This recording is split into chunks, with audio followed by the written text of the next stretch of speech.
Olá, pessoal. Então, nós vamos tratar agora do tema educação corporativa. Está previsto no nosso edital do MPU. Educação corporativa é uma estratégia, podemos considerar moderna, de gestão de pessoas, né? Surge algo mais recente, surge a partir da década de 90, quando a gente começa a entender que na era do conhecimento, o capital intelectual ele passa a ter uma relevância, uma importância muito grande. Então a gente começa a repensar a forma tão pontual e específica, né, que tradicionalmente a gente fazia em termos de capacitação. Então, os treinamentos específicos, com enfoque só mesmo na execução das atividades, ser uma perspectiva macro, ser uma perspectiva mais estratégica, começou a ser repensado. Daí a importância, né, de pensar o conhecimento no sentido mais amplo, no sentido de um capital intelectual mais ampliado. Hoje, quando se fala de educação corporativa, isso extrapola as fronteiras da organização, a gente envolve o capital externo, envolve a comunidade, a sociedade, o cliente, envolve os fornecedores, enfim.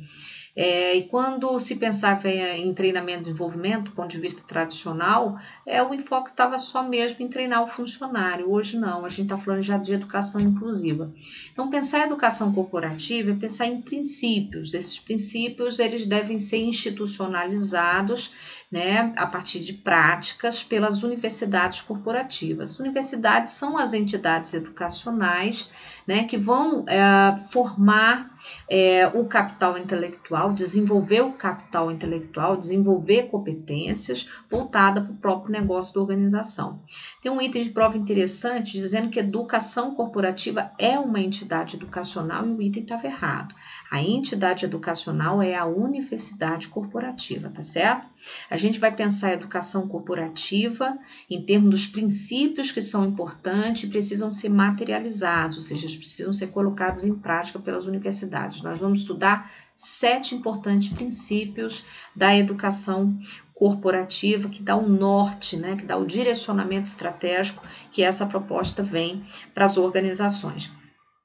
Um outro aspecto bastante interessante da gente pensar em termos de educação corporativa é exatamente a diferença que há entre os centros de educação corporativa e os centros de treinamento e desenvolvimento tradicional.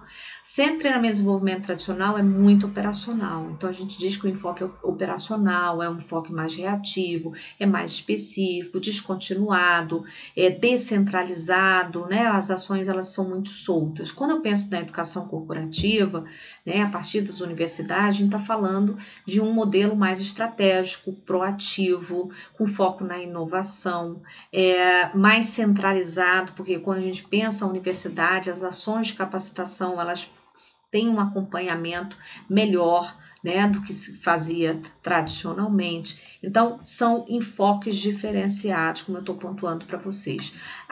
O Centro de Treinamento e Desenvolvimento, para que a gente tenha ideia, é considerado como centro de custos, né? Já as universidades corporativas são consideradas centros de resultado, ou seja, tem sustentabilidade. Então, nesses aspectos que eu vou aqui trazendo de pontuação, a gente identifica nos 7 princípios da educação corporativa. Enquanto os centros de treinamento e desenvolvimento só focam o capital humano, ou seja, os funcionários da empresa, as universidades corporativas vão focar também o capital externo, educação inclusiva, é a ampliação da concepção do capital intelectual. Beleza? Vamos dar uma olhadinha então aqui nos princípios?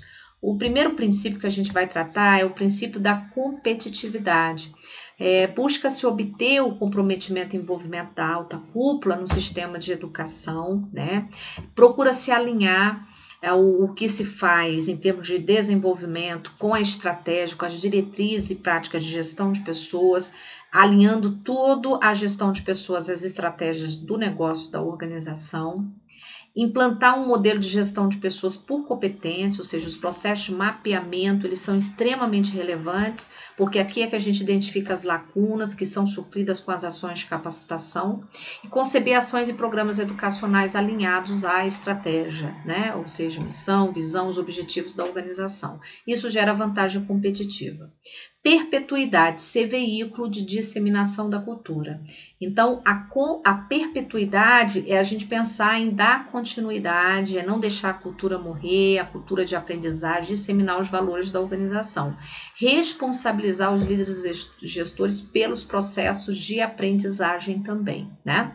O líder, um gestor dentro de uma organização de aprendizagem, ele é uma liderança educadora, tem que ser desprendido do conhecimento. Bom, além disso, a gente tem conectividade. Aqui, a gente identifica as questões de prova mencionando a questão da educação inclusiva, o envolvimento do capital externo, cliente, fornecedor, acionista, comunidade local, enfim, eu tenho que implicar, tenho que estabelecer estratégias educacionais que envolvam também o público externo. Então, implantar modelos de gestão do conhecimento que estimule o compartilhamento do conhecimento e a troca de experiências, integrar o sistema de educação com o modelo de gestão do conhecimento, criar mecanismos de gestão que favoreçam a construção social do conhecimento. Dentre essas estratégias, a gente fala hoje de comunidades de aprendizagem, né? Então, as comunidades práticas de aprendizagem, elas são uma das estratégias porque elas envolvem o quê? Envolve o público externo, vai além do público interno, né? E com as mediações, com os avanços tecnológicos, existem vários meios, né, da gente conseguir criar essas comunidades que aprendem. Bom, a gente tem também disponibilidade. Aqui a disponibilidade é a ideia de que o conhecimento tem que estar em qualquer tempo, em qualquer lugar. Então, a aprendizagem mediada pela tecnologia, ela proporciona aprendizagem a qualquer hora e a qualquer lugar por conta da educação à distância, ok? Então, é disponibilidade do conhecimento.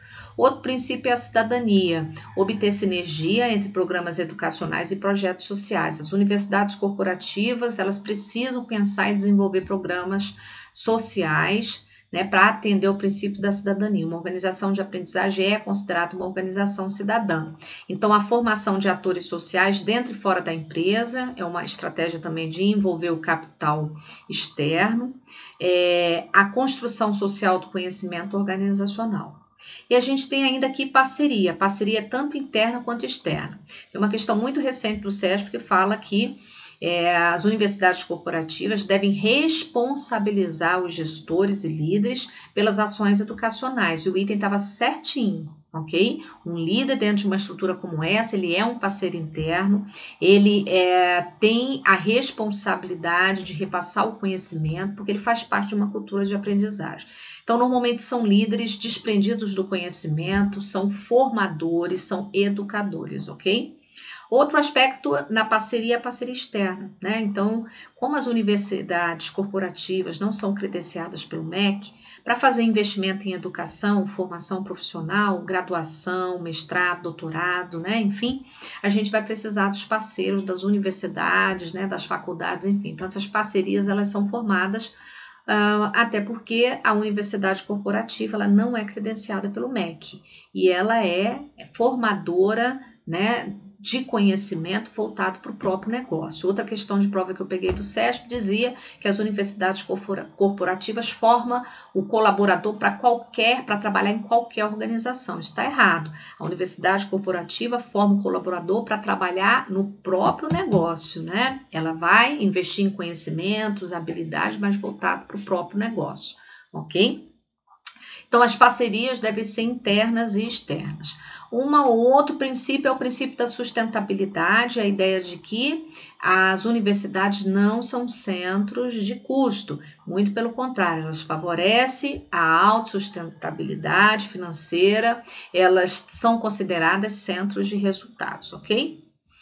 Bom, algumas questões aqui para a gente fechar esse bloco. Um item diz assim: as ações da educação corporativa são voltadas basicamente aos funcionários e colaboradores, não atingindo os fornecedores e a comunidade em geral. Item está errado, porque existe a conectividade e a gente tem que implicar o capital externo, que implicaria aqui no caso comunidades, fornecedores, clientes, enfim, né? Então, o item errado. Uma universidade corporativa, né, trazendo agora já para o conceito, ela é considerada uma entidade educacional. Lembra que eu disse para vocês, foi até o concurso do MPU de 2010, dizia lá que educação corporativa é uma entidade educacional, e o item estava errado. As universidades que são consideradas entidades educacionais, que funciona como uma ferramenta estratégica desenhada com o fim de ajudar a organização mãe a atingir sua missão por intermédio da condução de atividades que cultivem sabedoria, o conhecimento, a aprendizagem individual e organizacional. Isso aqui é um conceito que a gente vai encontrar na literatura acerca das universidades. Nessa questão, diz assim, nas organizações, os departamentos de educação corporativa devem ter autonomia e atuar de forma independente dos departamentos de gestão de pessoas. Olha, o único problema aqui é dizer a autonomia é uma coisa, agora dizer que atuar de forma independente, né, da área de gestão de pessoas não faz muito sentido, porque praticamente, quando a gente fala da universidade, os centros de educação corporativa eles estão vinculados à gestão de pessoas, portanto, esse item está errado. Nessa outra questão diz assim, os objetivos atuais da educação corporativa incluem desenvolvimento de competências críticas. O que é competências críticas? São aquelas competências essenciais, aquelas que vão gerar vantagem competitiva. Foco no aprendizado organizacional, ou seja, estamos falando de foco no aprendizado mais amplo, escopo estratégico. Em outras palavras, nós estamos falando de uma ferramenta estratégica articulada com a estratégia organizacional, ênfase nas estratégias do negócio e aumento da competitividade. Sim, porque também visa vantagem competitiva, ok? É um tipo de investimento que visa vantagem competitiva. Bom, a gente vai voltar no próximo bloco para falar de gestão do conhecimento. Forte abraço para vocês.